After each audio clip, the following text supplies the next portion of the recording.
Okay, I think we're live. I'm here with one of my awesome group members from my private group coaching, Aubrey, who's an amazing person.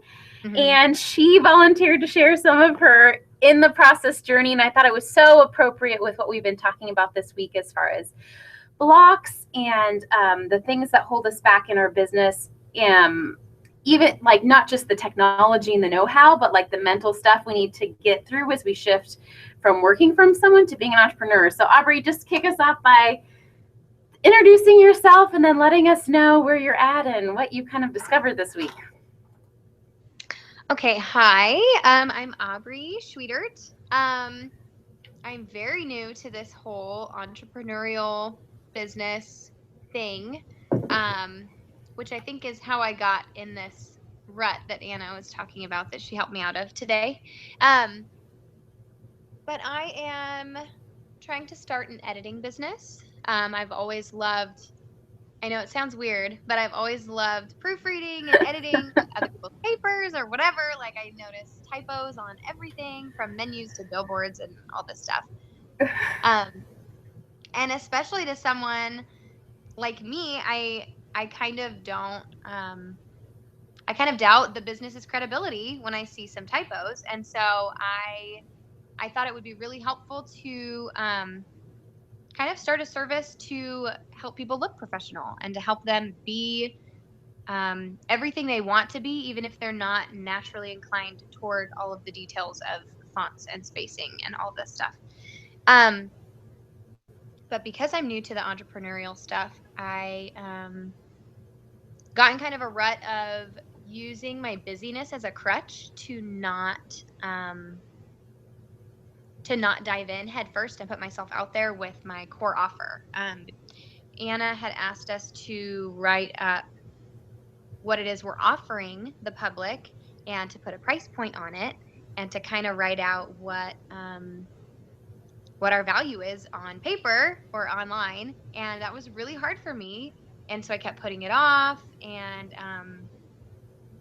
I am busy, but we're all busy and we will always be busy. And so I kind of just allowed myself to think about that and work through it a little bit. And with Anna's help, I realized that I'm not the only one who feels this way, which is really great. And so,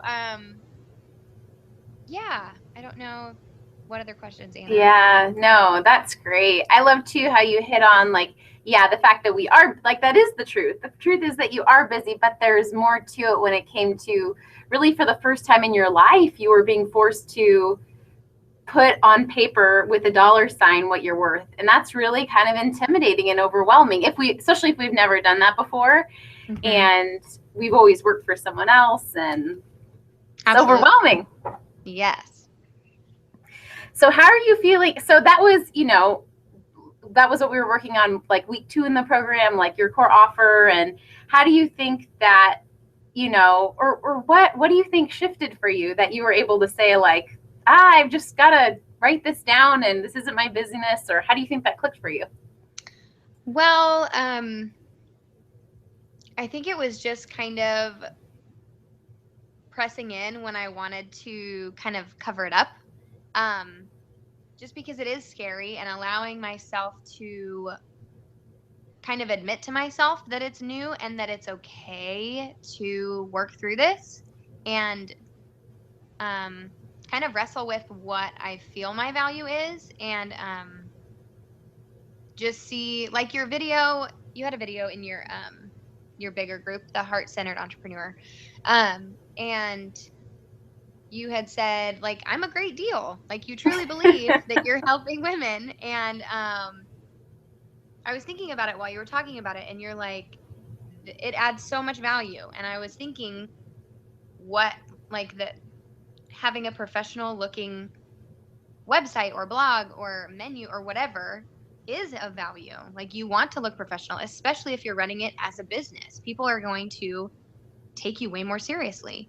And yeah, so and then what shifted for me is I'm a verbal processor. And so just talking with you about my fears and my concerns and using the community that we have to kind of work through it really helped. Just I think if I had one thing to say to the people who are listening is that you aren't alone, and there are a lot of people who feel like this, and it really helps to kind of have solidarity with others and talk through it and realize that we all go through it and we're just trying to figure it out together. Yes.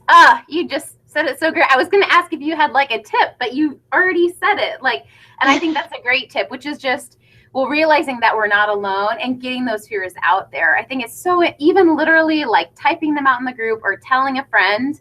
Like, I actually do this with my non-business fears, with my life fears, because I think like in our head, it's hard to sort through things. And then when we get it out there, we're able to friends, but also see like, I don't know, just get it out into the world and out of our like overthinking minds.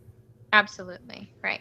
That's great. Yay! So encouraging. I love it. Thank you so much for being vulnerable. And I love that you're willing to share too, because I think it's really easy. It's probably easier for me to share because I'm like, oh, back in the day when I was unclear on my niche. But like, I love that you're saying, but mine like, is today. Yes, you're like, I'm in this crap and I am experiencing it, and I will, like, you're not completely on the other side yet, you know, but you're Right. starting to see the light. And so I love that you were vulnerable to share that with these women. Do you have any other final thoughts before you shut things down?